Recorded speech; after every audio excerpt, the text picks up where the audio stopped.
Əsasən dağ yamaclarında yetişən sumağı turş dadına görə sirkə ağacı da adlandırırlar. Gördüyünüz bu kollarda yetişən qırmızı gilə meyvələr xalqın sevimlisi sumaqdır. Sumaq həm mətbəximizin, həm də təbiətimizin ayrılmaz bir hissəsidir. Onun turşməzə dadı yeməklərə xüsusi ləzzət qatmaqla yanaşı, həm də sağlamlığa bir çox faydası var. Təbiətin qoynunda bitən bu bitki həm gözəlliyi, həm də dəyəri ilə seçilir. Ordubadda apardığımız çəkilişlər zamanı sakinlər bildirdilər ki, Əsasən rayonumuzun bir neçə kəndində olur. Həmin kəndlərdən biri də Nisnüs kəndidir ki, bunu nə əkmək lazımdır, nə də heç bir şey. Bu elə özü artıq çoxalır və məhsuldar olur. Yəni sumaq elə bir bitkidir ki, hər il onun məhsulunu toplamaq olur. Yəni bu nə soyuqdan, nə istidən heç bir şey buna təsir göstərmir. Uzun illərdir kənd sakini kimi deyə bilərəm ki, sumaq bitkisi olan yamaçlarda elə necədir, həylədə hər il məhsuldarlığı ilə seçilir. Bu faydalı bitki istifadə edilməmişdən öncə müəyyən mərhələlərdən keçirilir.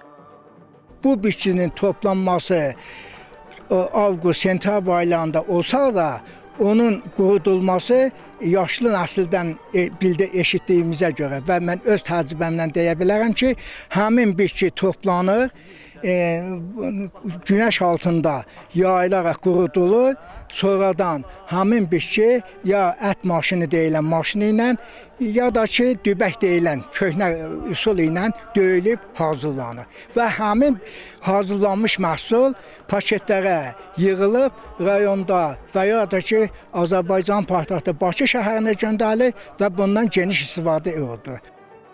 Adətən milli yeməklərin hazırlanmasında istifadə edilən sumağın insan sağlamlığına da faydası çoxdur. Sumağın tərkibi sağlam yağlarla, liflərlə və vitaminlərlə zəngindir.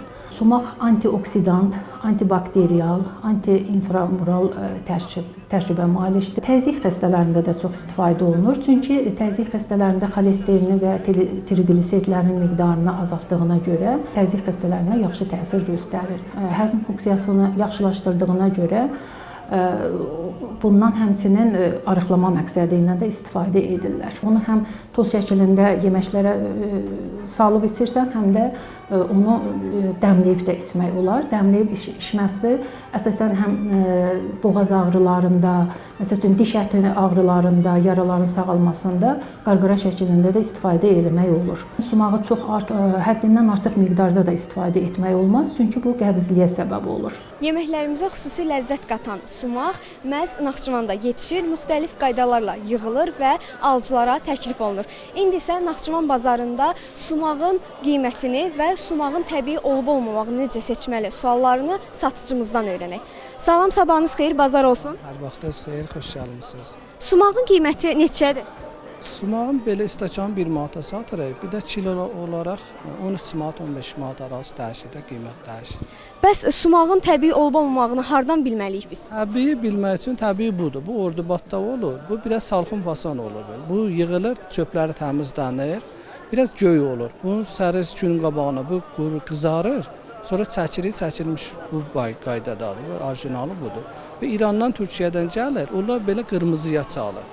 Pul bibardır, amma pul bibara oxşur bu. Pomidor qabığı zadı vururlar. Bunda yəni istifadə edən bilir də, bu keyfiyyətini bilir. Deyək ki, məsələn, bu təzyiqə, ürəyə çox xeyirdir. Təzyiq dərmanı atan adama məsləhət görürəm, təzyiq dərmanı atmasın. Bundan məsələn, bir qaşıq stəkana ata bilər, dəmləyib, bir stəkan gündə içsə kifayət eləyər. Bu qulaqda zadda, qıcıltı zadda olur, məsələn, bu o dəqiqə aradan götürür. Bəs necə sumağa tələbat nə qədərdir? Tələbat çoxdur. Bugünkü gündə məsələn buna tələbat çoxdur. Bilən adam bilir ki, məsələn bu orijinaldır. Yəni onun dadından da hiss olunur, yoxsa rənginə görə? Dadından bilinir. O turşluğundan çox turşdur, sərt turşdur bu. Qədimdən süfrələrimizin ayrılmaz dadı olan sumaq bu gün də həm dadına, həm də faydasına görə dəyərini qoruyur. Dağ yamaclarından toplanıb süfrələrimizə gələn bu ədviyyat sadəcə bir bitki deyil, xalqın təbiətlə bağlılığının, ənənələrinin və zəhmətinin simvoludur. Pərvin Səfərzadə, Emin Novruzov, Nifti İbrahimov, NTV Xəbər.